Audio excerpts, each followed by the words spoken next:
All right, welcome. So with this video, I'm gonna introduce you a topic that I find really important and I try to get across to all my clients as soon as possible. On day one, I give them a little rant and I'll give you a little taste of what that rant is. So if you're interested, or if you're one of my clients that needs a refresher, repetition is key when it comes to learning any new concept. What the fascia is and why it's important to kind of wrap your brain around. So fascia, you might have heard of it. It's a thin, filmy substance that wraps everything. Right under your skin, it wraps all of everything.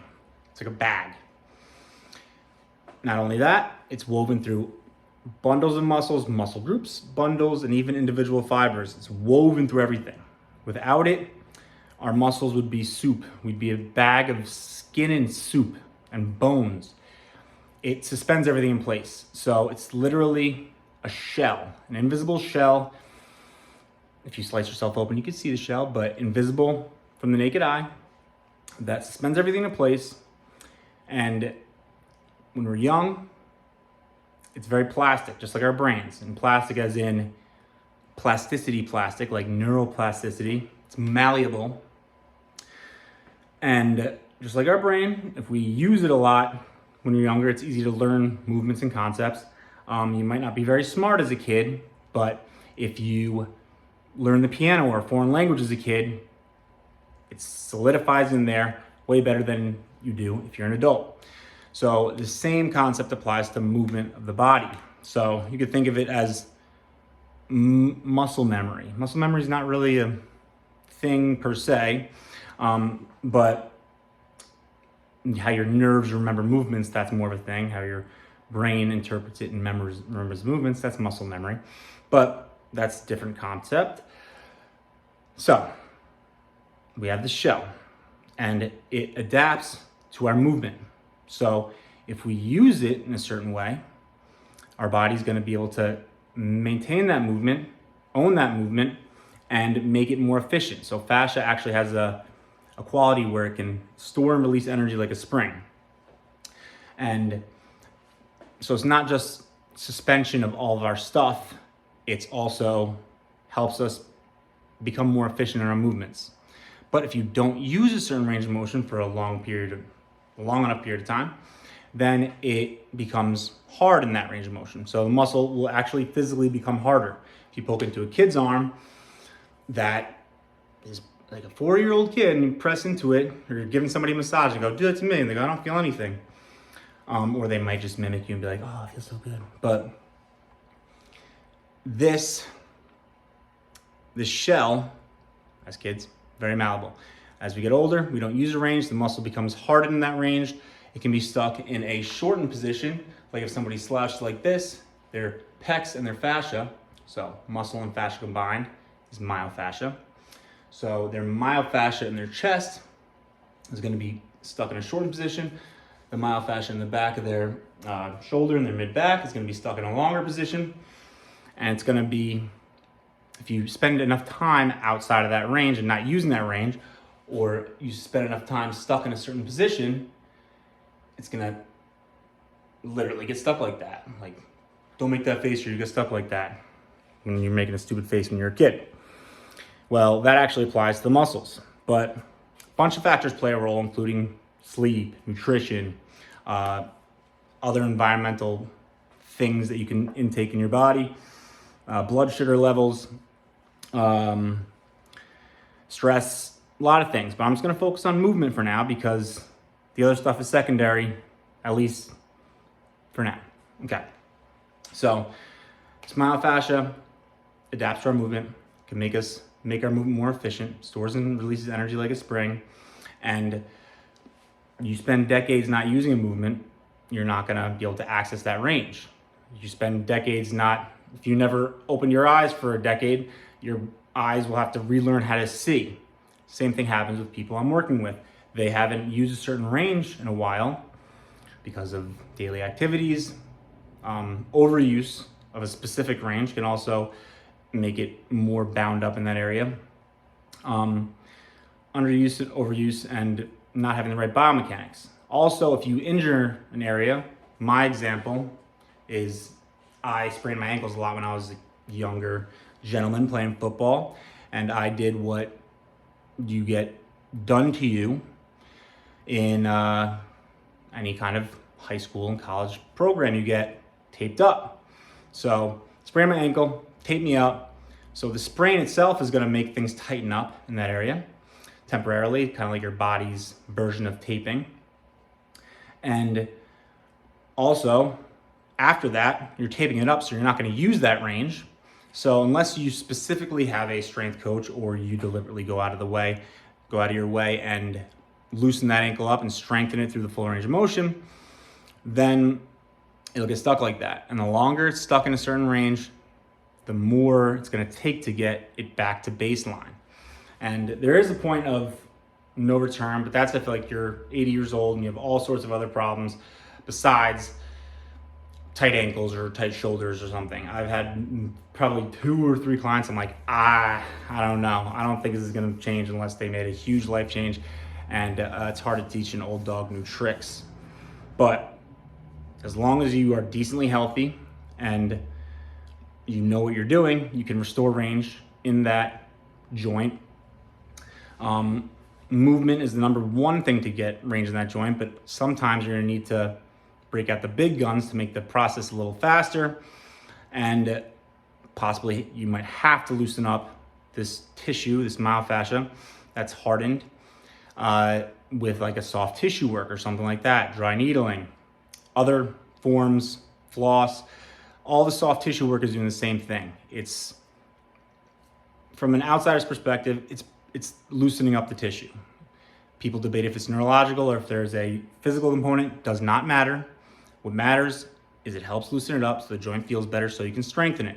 But the end goal of all of this is to strengthen it through full range. If you, from a kid, used all your ranges of motion and never had any of these problems, and you did gymnastics and went through full range and strength trained and you never stopped using these ranges of motion, you'll have perfect range. So if you're young listening to this or you have kids, it'd be smart to set them up for success in the future. But with technology, crazy lifestyles, things tend to get bound up. And something I didn't mention is those muscle knots, the tender spots in the muscle, is the bound up tissue. And I found, and a lot of other people have found, that the more tender it is, usually the more jammed up it is. But you can also just feel it if it feels like a rock. Some people, you can't even feel a knot because, especially in the traps, because the whole tissue, the whole muscle tissue, myofascial tissue, has just become one solid rock. So in those cases, I usually have to do some kind of soft tissue work on somebody that I'm working with or myself to break it up so we can get that joint moving in an efficient manner. So I like to think of it like this. Healthy myofascia is like fresh red meat. Unhealthy myofascia is like beef jerky. So fresh red meat, you can push, pull, twist, keeps its general shape. It's harder to rip, but you can rip it, but it's a lot harder to rip. And beef jerky doesn't move much, hard to the touch, can rip. So all muscle pulls are minor tears. And then the more extreme it is, the more muscle you'll be tearing. And then you're gonna have to rebuild that tissue. So making it so your muscle and fascia have the full range and aren't jammed up to all hell will reduce your chances of tearing or pulling a muscle. And not only that, you'll have access to more range, which means more movement freedom. You won't have restrictions. It won't feel like when you squat down, you have a tight pair of pants on and your knees hurt, or when you reach up, you have to compensate and you can't even get your arm overhead. Myofascial shell. So as you can see, as I'm describing this to you, it's like a shell. So if you don't treat your shell right, it's gonna tighten up and it's gonna be harder to move. And it's gonna impede your performance because if you can't use the full muscle, you won't be able to produce as much force through the full range of motion. But that's a topic for another day. So it's important to take care of this myofascial shell. And some people think they've had joint problems, so they're gonna be stuck like that. But that's not the case. So as you know, we have muscles that move our joints. So muscles go bone, tendon, muscle, tendon, bone. And they You go from one bone to another bone to move the joint. Say, in the case of the knee, you have these muscles going from your femur and or hip all the way down to the opposite side of your knee. If there's a piece of beef jerky stuck in one of those spots, it's gonna be pulling your knee in a direction, which might make your knee uncomfortable when you're squatting. So you can do one of many things. You can either, because you want a full squat, there's certain fundamental movements that you want to own, or you won't be able to do it anymore and you'll have pain in some ranges. Some people think they don't have pain, then you have them do a squat, split squat, or whatever movement it is, and then voila, pain is there, but they've been subconsciously avoiding that movement because it hurts. And then they compensate and other problems happen, so it's a avalanche effect. But in the case of the knee, like I was saying, a lot of times in my case, I sliced this leg open playing manhunt as a kid. So my medial quad was atrophied because these quads go across and they act equally and opposite to make your knee slide nicely on your femur and tibia. So I had an atrophied medial quad, and then I injured my knee playing football. Somebody slammed their helmet into my leg when I was running the ball, and my leg was locked out. Had a bone chip under my kneecap. Surgeon went in there, and he cleaned it up, did an experimental surgery at the time, which was like a microfracture surgery, which they poked holes in the area that had no more cartilage. And we actually went in after to see it because they left the bone chip in. I'm like, "You're taking that out?" He's like, "It'll dissolve." And I go, "No, you're taking that out." Scoped it. We actually got to see like a month and a half later that the tissue was regrowing. That was a sidetrack story, sorry. But it's interesting and it tells you how tissues work, so it's relevant. But my knee sometimes, especially when I did power cleans, power snatches, where my legs would go out, I'd use a lot of my outside quad. So boom, I'm lifting heavy weights doing that, and my lateral quad would get really tight. It would become really beef jerky-esque. And that knot in that muscle would pull my knee to the side, and my knee would swell up like a balloon. Every time I did these, and I was learning about all this stuff, this is probably after my initial stage of figuring stuff out, and I dug into that tissue, was really uncomfortable, did it regularly. It felt kind of worse before it got better, but once I dug into it regularly enough, then I strengthened my medial quads more, so my quads weren't naturally pulling my knee out. I can do power cleans now, my knee won't swell up. So I wasn't doomed to it. I just needed to understand why it was happening, search and destroy the spots that were making it happen, and voila. So that's just one case of that happening. I could tell you, I always joke like God gave me an injury in every part of my body so I can understand movement better. Another thing that a lot of people have, usually at an older age, but I had it when I was 20-ish, maybe 21. I had bad plantar fasciitis, probably because of my ankle things from young age when I was playing football, and it tightened up my feet and calves. My ankle range was garbage. I'm finally getting it back to where it should be. Just takes deliberate effort and time, and I'm learning more as I go, so finding better techniques, whatever. But I was learning about this stuff too, and I decided to dig into the tissues leading into my foot because I knew that would get rid of it. I did it a really aggressive way. I got a PVC. Before I had all these fancy tools that would help me, I got a PVC from Home Depot and a 70-pound sandbag. Put my legs over the PVC, so it's right on my calf, put the sandbag over my legs, and pump my feet up and down to break apart what was going on in there. I did it so aggressively that it actually got worse for like a week. I had to get those Dr. Scholl's insoles, so my feet, because they hurt so bad. But after it healed up and I kept on doing the work, kept on digging and stretching, it went away and never came back. So that's another example. But I have millions of examples with my clients and me, maybe not millions, but a ton of examples from my clients and me that show you how important taking care of this myofascial shell is. So one more really cool story. This is not medical advice. Consult your physician, blah, blah, blah. One more story I like to tell is I had a client, before I saw him, I saw his wife. She's like, wow, I feel really good. My husband is not okay. His back is bad. Can you help him? And I go, what I do is low risk. And at the time I was doing a stretching, assisted stretching thing for a different company. I wasn't all on my own. This was a long time ago. And I saw him and I did some stretches and I figured out what was going on. Certain muscles really tight. He felt way better. We eventually went off the reservation so I could personal train him too. And his back was getting better. We're doing lifting, deadlifts, squats, all this stuff. And he would still say, hey, it keeps on coming back more than I want it to. It's obviously way better. I can sit down and think without my back absolutely killing me. But he ended up finally saying, fine, I'll go to the doctor. Because he did not go to the doctor, which is not my business. And I'm actually happy he didn't because it made me understand the body better. Went to the doctor, he said, I don't know how you're okay right now. Whatever you're doing, keep doing it because you have a ruptured disc. And if you weren't feeling okay, we'd have to do surgery. He never had to get surgery. He started eating better and obviously working with me and doing things on his own to help keep the tension from the muscles that were pulling his vertebrae together that ruptured the disc eventually. We took off the root cause of what was happening. Lo and behold, he actually got out of his back pain. That's just a story.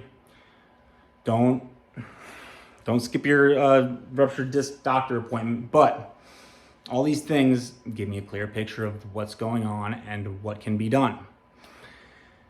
Obviously, especially with the spine, all cases things won't just happen like that. A lot of things do need just time to help things heal. But this fascial shell, I hope you're getting a better picture of why this fascial shell is so important. So the end goal and the name of this channel is Strong Through Full Range, because soft tissue work and all that stuff is a piece to the puzzle in certain circumstances. It can help and it can be a game changer, and it often is a game changer. But if you want to keep a high functioning body, make sure you don't get these pulls, strains, joint problems. Tendon problems can happen if you're getting forces on the tendon. There's a little different scenario with that, but you can get bone spurs if a muscle is so tight it's pulling on a bone for so long. The bone will actually grow, causing other problems. The end goal of all this, though, to make sure it doesn't happen again and get yourself out of the pain if you don't need to do the soft tissue type work, is getting strong through full range. So part of getting strong through full range is knowing how to strengthen your joints, every individual joint. Know what the full range is, know how to strengthen it. Got to access the range, so you might have to do some rolling and stretching, or stretching first. Assessing your pain in your head. Is it just discomfort? Try to gauge it, 1 out of 10. You don't want to push through too hard of a pain. That's when you might want to do isolation movements, pump blood to it, soft tissue work, or anything else that would help loosen the area up a bit. Just get warm in general is a really good way to do that, because a lot of people, they're in pain, but they get loose and they feel fine, and it comes back. But get that joint so it's not killing you while you're using it, then strengthen that range through full range and joints above and below, because that often happens where joints above and below the area are actually the cause of the pain. So you're going to make sure your joints are mobile and stable and strong through full range of motion, challenging your body, challenging your muscles as much as you can handle at that given point in time. You got to humble yourself, because a lot of the times I have some people that can't do a basic split squat because their feet are so tight, and I originally couldn't, but they seem pretty athletic, and you have them do this. I show them and they go, I'm like, can you do that? And they go, yeah, I can do that. They do it and they bend their foot and it hurts and they lose balance. I don't know why I have no balance, they say. And that's because they're compensating, because their big toe isn't as flexible as it should be. So they go to the other toes, they twist their foot. They haven't even gotten to that position in a while. They lose balance. They don't know why they can't do it. It seems so basic. That's just one example, but unless you actually try these things, which people think they can do, but often can't, you don't know what ranges you're missing. So that's where I come in, or your practitioner of choice, to help loosen you up, strengthen you through full range, and get you to where you need to be so you can either perform better, have more movement freedom. That's one major reason. Movement freedom, being able to move without feeling restricted, getting up out of bed and not having to warm up for 20 minutes just to feel okay. This stuff is important objectively, but a lot of people don't know about it, so they think they're either stuck with an injury for life. Oh, I had a knee surgery a while ago, my knees are never gonna be okay, I gotta wear knee sleeves, it's just what it has to be. And I work with them, they can't put their hands behind their head or whatever it is. I work with them for a little bit, and they're like, oh my gosh, I feel so much better. Nobody's ever done that stuff to me. And I'm not trying to toot my own horn because this stuff in my head isn't very complicated, but they do some of these techniques, strengthen it, and they're like, wow, I feel so much better. I thought I was never gonna be able to do that again. That's why I'm making this video for my clients and whoever cares, because it's not as complicated as you might think, and there's hope. I always have hope until I've tried things and it hasn't worked at all, and worst case scenarios, they gotta get their surgeries or whatever. But I've had people, this is not medical advice again, but I've had people with knee arthritis. This doesn't happen every time, but many times, a solid percentage of the times, they have full knee arthritis, they know it. We worked into the tissues if need be, strengthen through full range, use tools if you need to, like flossing or rolling or whatever it is. And their knees that were once audibly crunchy from across the room, that they couldn't even do a quarter squat without pain, now they can do a full squat without pain. And they think I'm some kind of magician, but I'm not. It's just finding what's causing the problem and solving that. Like I said, not every case can be solved like this, but I always suggest people give it a full chance before they run off and do something crazy. This does not apply to contact injuries or full like meniscus tears, or one case that's like, it's gonna be a flapped meniscus that's getting caught. And so obviously this isn't gonna cure all for everything, but understanding this concept will help you not run off to the doctor every time your shoulder kind of hurts. Shoulders are a big one. People think like they'll never get their shoulder range back. And they are really difficult to get back. It's probably one of the harder joints to get back to baseline when people have not used these ranges for a while. But if they dig into the right spots, loosen up the tissue in that joint, make it so it can move a little more free, make that beef jerky a little more fresh red meat, it comes back. And knowing what to do and how much to do, and the areas that are often the problem, that's where I come in. Once you learn these concepts, you can freestyle more, like I am able to do, but everybody has their own learning curve or desire to even do this. That's why I have a job, like I said 3 or 4 times. I think I'm gonna cut it there because I've ranted for a while, but this fascial shell is something you should take care of, and it can cause a bunch of problems. More ideas are coming to my brain to rant for longer, but I'll save it for different videos, and this is my first one, so Lord knows not many people will probably end up listening. But food for thought, your fascial shell, everyone has it. You might have not taken care of it for a very long time, so things might have went awry, but work with somebody like me or me myself to help get you back on track.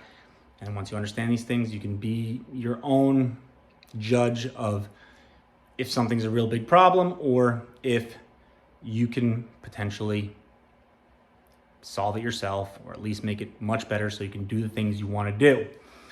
End of the day, get strong through full range and don't stop moving or your body will become beef jerky. Any questions? Let me know.